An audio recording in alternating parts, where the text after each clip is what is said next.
कौन सी कहानी? बीरबल और उनके लड़की का नाम था सौदामणि। अकबर बादशाह, तीनों की कहानी सुनाएंगे और सभी लोग बड़े ध्यान से सुनेगा। अगर उस कहानी पर अमल करेंगे तो जीवन बदल जाएगा। आज अकबर बादशाह पूछ रहा है किससे? बीरबल से, कि तुम्हारा परमात्मा कहाँ रहता है, क्या तुमने देखा है? और अगर वो रहता है तो क्या करता है, और हमको दिखा दो।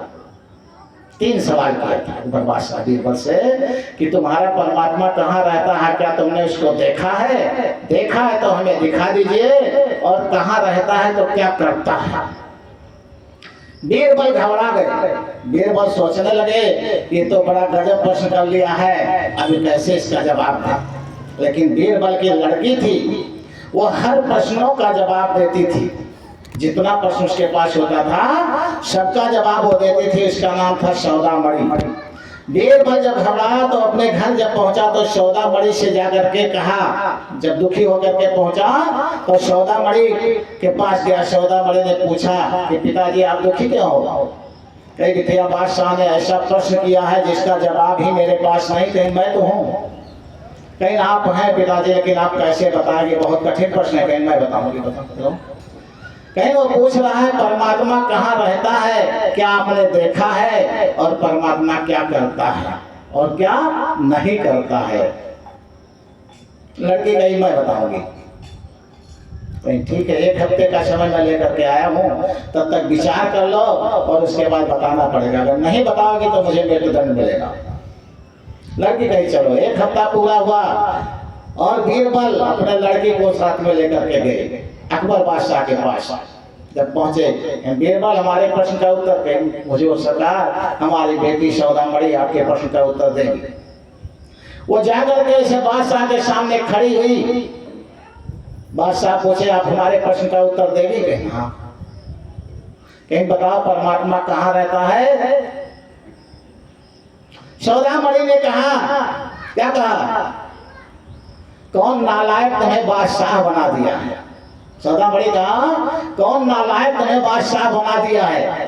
तुम्हें अतिथि सत्कार नहीं आता है। मैं तुम्हारे यहाँ आई खड़ी हूँ और तुमने बैठने को नहीं कहा, तो सेवा सत्कार नहीं किया, और पहुँचते तुमने प्रश्न पूछा। तुम महा नालायक है, तुम्हें कौन बादशाह बना दिया? तुम तो बादशाह बनने लायक है ही नहीं है।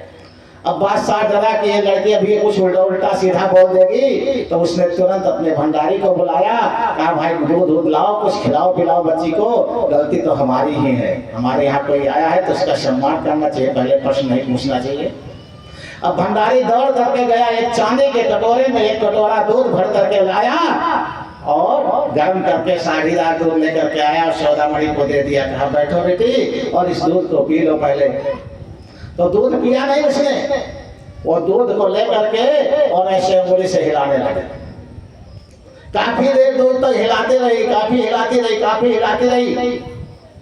बादशाह ने कहा दूध पी लो। कहीं दूध नहीं पिएगी? कहीं क्यों? कहीं हमारी माता जी कह रही थी कि दूध में घी होता है। हमारी माता जी कह रही थी कि दूध में घी होता है, तो घी तो इसमें दिखाई नहीं देता है, क्या इस दूध में घी नहीं है? बादशाह ने कहा है। तो कहीं दिखाई क्यों नहीं पड़ता? कहीं ऐसे थोड़ा दिखाई देगा, फिर कैसे दिखाई देगा? कहीं इसको गर्म किया जाएगा, उसके बाद ठंडा किया जाएगा, इसके बाद दही पड़ेगा, फिर ठंडा किया जाएगा, फिर मथनी लगेगी, और मथनी लगने के बाद मक्खन निकलेगा, और जब मक्खन गर्म किया जाएगा तब घी निकलेगा। तब सौदामणि ने कहा तो क्या परमात्मा ऐसे थोड़ा दिखाई देगा? उसके लिए आपको क्या करना पड़ेगा? गुरु के नाम रूपी मथनी से मथना पड़ेगा, और संयम रूपी कटोरा में रखा जाएगा, और ध्यान रूपी साधना से ठंडा किया जाएगा। जब तक इसको क्या होगा? नाम नहीं होगा, तुम्हारे अंदर संयम नहीं होगा, तुम्हारे अंदर ध्यान नहीं होगा, और तप रूपी तपस्या से गरमाया जाएगा इंसान, तब उसके बाद में शीतलता रूपी अंदर सीता विराजमान हो जाएंगी, तभी इसमें घी निकलेगा, मक्खन। और जब तक आपके अंदर वो गुण नहीं होगा तो जैसे दूध को बिना गर्म किए दही डाल कर बिना मक्खन निकाल कर गर्म किए नहीं दिखाई पड़ेगा, इसी तरह जब तक तुम्हारे अंदर सद्गुरु रूपी नाम नहीं होगा, संयम रूपी साधना नहीं होगा, ध्यान रूपी कटोरा नहीं होगा, तप रूपी तपस्या नहीं होगी, तब तक उस परमात्मा को तुम भी नहीं देख सकते हो। क्या आप हमारे प्रश्न से संतुष्ट हैं? बादशाह बोला बिल्कुल संतुष्ट हैं। जब हमारे अंदर वह गुण आएगा तभी हम परमात्मा को देख सकते हैं। लेकिन दूसरे प्रश्न का उत्तर दो, क्या कहीं परमात्मा क्या करता है क्या नहीं करता है? कहीं जब किसी से कुछ सीखना होता है तो उसको ऊंचे बैठाया जाता है। अगर हमसे आपको कुछ सीखना है तो अपनी गद्दी पर मुझे बैठाओ, नीचे बैठो। बादशाह ने सौदामणि को अपनी गद्दी पर बैठाया और खुद नीचे बैठा। अब पूछने लगा आप बताओ, तो क्या अभी तुम्हें ज्ञान नहीं हुआ क्या? कहीं परमात्मा नीचे वाले को उठाकर ऊपर बैठा देता है, ऊपर वाले को नीचे बैठा देता है, ये परमात्मा करता है। कहीं ये भी हो गया? कहीं परमात्मा क्या नहीं करता है? कहीं परमात्मा दुर्योधन के घर का व्यंजन नहीं खाता है और विदुर काका के यहाँ का केले का छिलका भी खा लेता है। परमात्मा किसका भूखा होता है? भाव का भूखा होता है। परमात्मा कहाँ होता है?